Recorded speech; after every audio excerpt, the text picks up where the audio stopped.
শুক্রবার ২৬ জায়গায় ড্রোন হামলার বদলা মাঝরাতেই পাকিস্তানের ৩ গুরুত্বপূর্ণ এয়ারবেসে হামলা চালালো ভারত। রাওয়ালপিন্ডির নূর খান, পাঞ্জাব শোরকোটের রফিকি আর পাঞ্জাব চাকওয়ালের মুরিদ।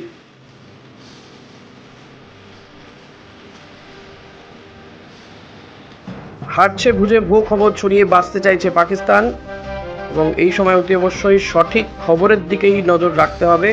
তাই আপনাদের কাছে অনুরোধ থাকবে, কয়েকটি টুইটার অ্যাকাউন্টও ফলো করতে পারেন আপনারা। ভারতীয় সেনাবাহিনী, প্রেস ইনফরমেশন ব্যুরো বা পিটিআই, এএনআই, পিটিআই, এই সমস্ত জায়গার খবরই দেখুন এবং ভিডিও বা তারা কি প্রকাশ করছে দেখুন।